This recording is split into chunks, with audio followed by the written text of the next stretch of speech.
Hello, everybody. Today is July 18th. Thank you for joining me for our daily Bible reading. We are going through the Day by Day Kids Bible, written by Karen Henley. And we are also using our commitment calendar. So if you have that, go ahead and take it out and your sticker. And we are getting ready to hear the Bible today. I try to mix it up just a little bit so you can't quite say it along with me. That's for you kids. Maybe by this time you're saying it along with me. And I love that. But I try to mix it up so you can't quite do it all the way. We are picking up in the book of Daniel today. Daniel 7 and 8 is what we are going to be reading. You may remember that Daniel's book is full of prophecy. God gives Daniel a lot of visions.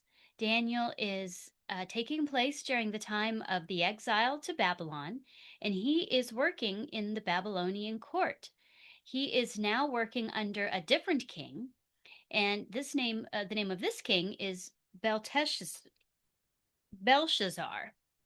So you may notice that a lot of the names start with Bel, like they gave Daniel a name that started with Bel, and we had Nebuchadnezzar's name did not start with Bel, but a lot of the names do. And that's because they would be given names after one of their idols. So I just thought that was interesting that I thought I would point that out. So here we go. We're picking up in Daniel 7. These prophecies can be difficult to understand, and God is so wonderful because he doesn't just give us amazing things. He often explains amazing things, and he tells us what he's going to do in the future, as we saw when he kept telling the people that he was going to send them into exile if they did not behave properly and change their attitudes. And here, what we are going to be seeing is prophecy about closer to the end times, and that is what the angel will tell Daniel. So we want to be encouraged. These things can sound very scary, but I want you to keep your ears open for God to be coming up in these prophecies, for God to be in control. So keep your ears open for God. Daniel chapter 7, 4 big animals.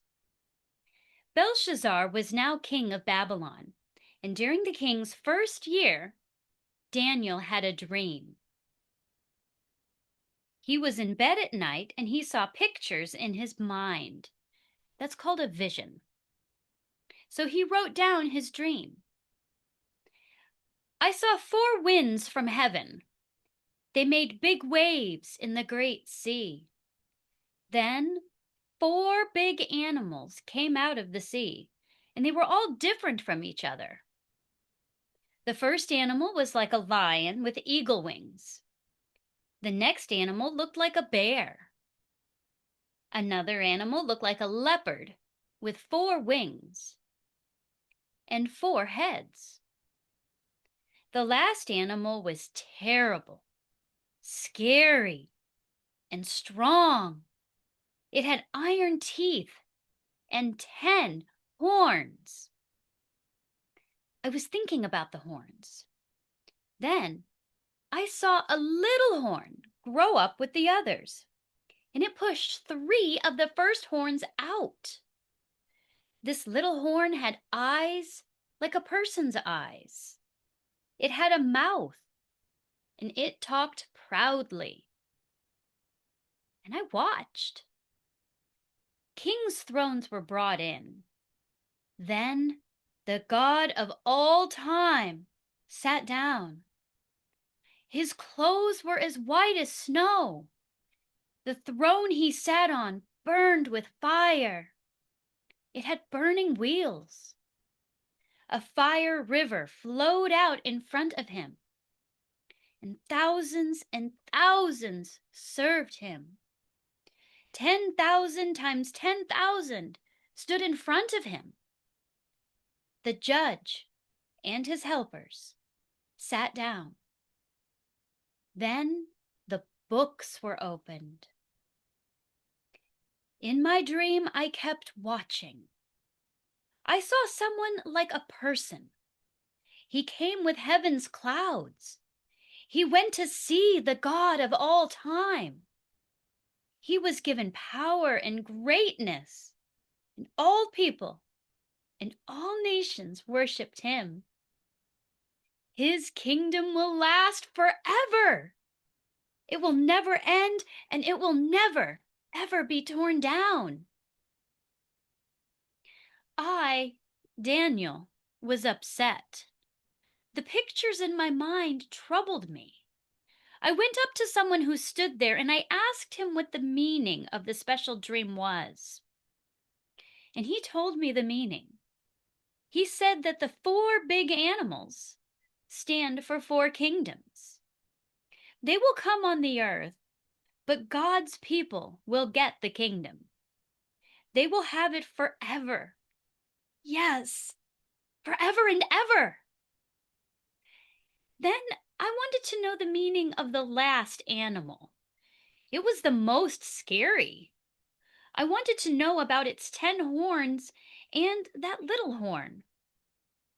And the man told me that the last animal is a different kingdom.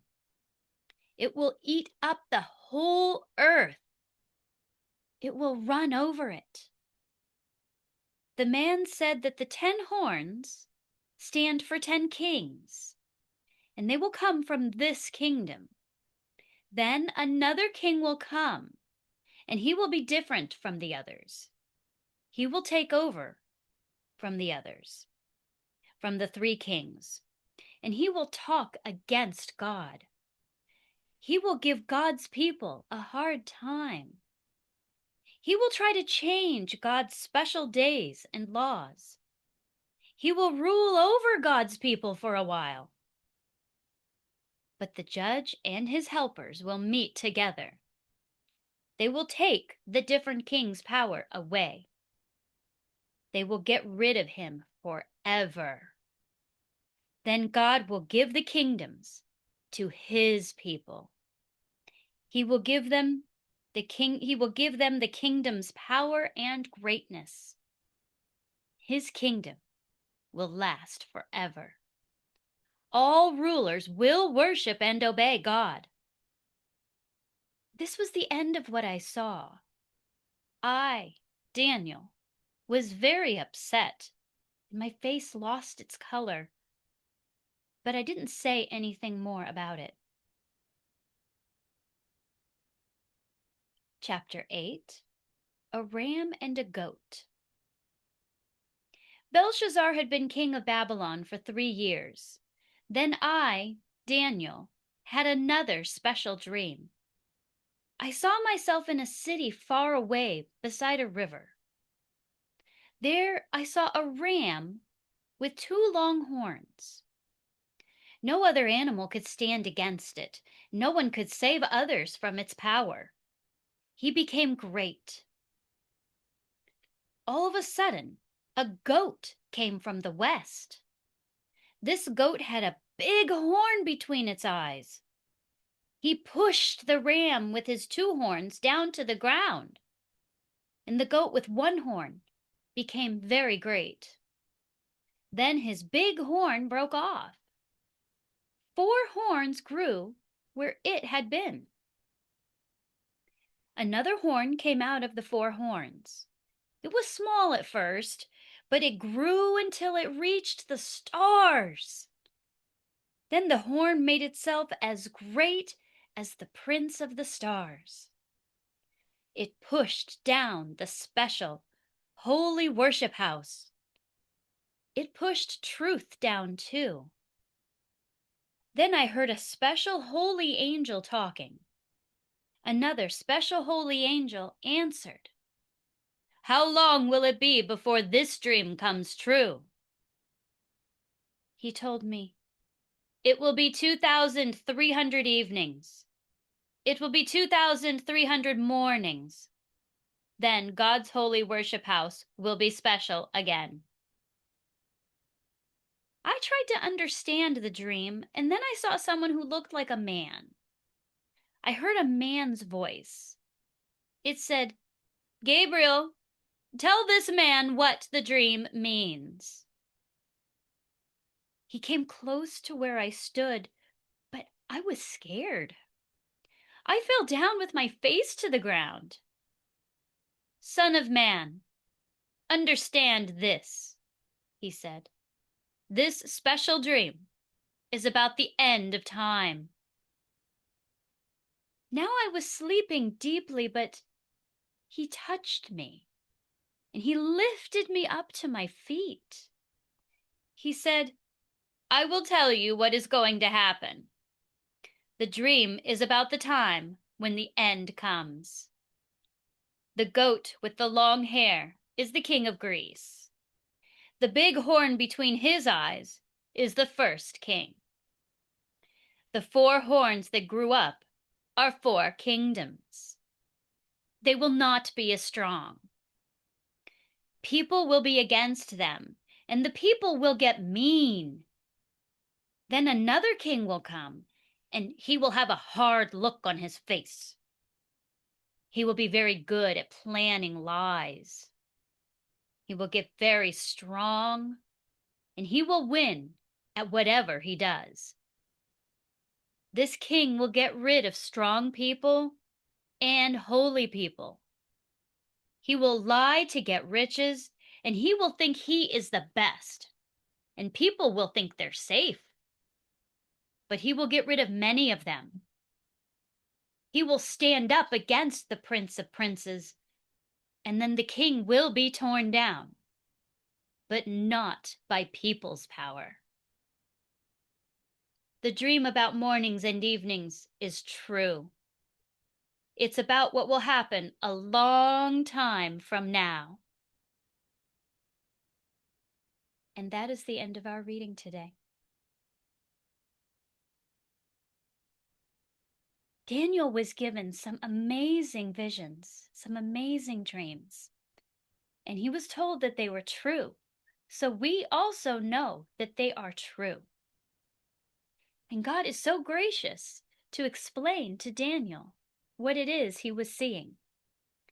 Some of these events are also corroborated, they are confirmed in Revelation, where John was given very similar visions as well. And we will get to those probably.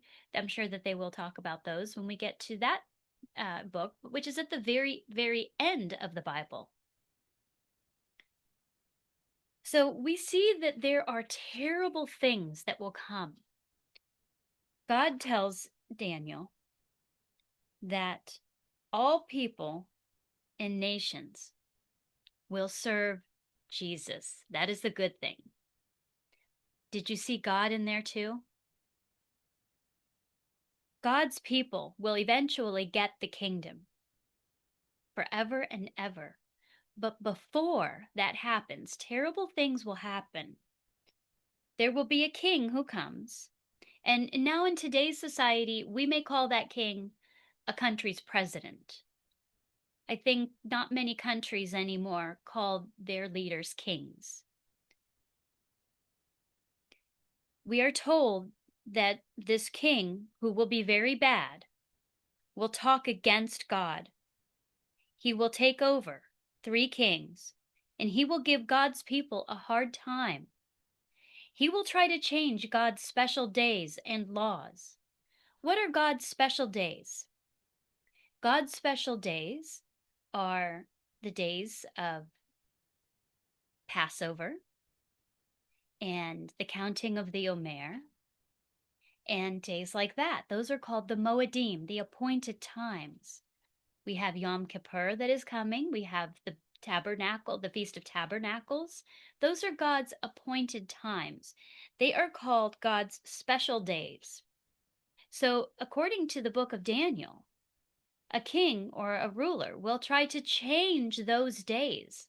That tells us that those days were still meant to be observed. So, this is further confirmation that we are meant to continue to observe God's special days. He says that the king will get, that they will take the different kings' power away. The judge. Who is the judge? God is the judge. In the Big Bible, it says his counsel, but here we've worded it as his helpers. The judge and his helpers will meet together, and they will take the king's power away, and they will get rid of him forever. And then God will give the kingdom to his people, and he will give them the kingdom's power and greatness, and his kingdom will last forever, and all rulers will worship and obey God. So I want to point out that what we talked about yesterday, God's themes repeat, and we see the same theme. This gives us confirmation that what God says and does is true, and he does not change from one to the next, from one day or from one event to the next. We talked about yesterday that we are on the winning side. God knew that Job would be faithful to him. And so God always sets us up for success, even though it looks like terrible things are happening and bad things are occurring. And we may not understand why these things are occurring.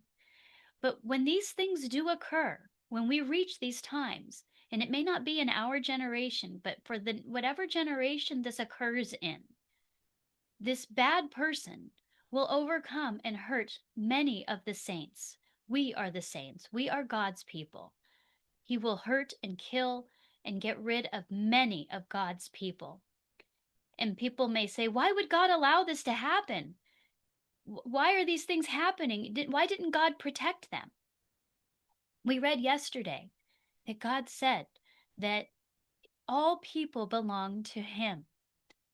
And who are we to say that God owes anybody anything? God is telling us that bad things will happen.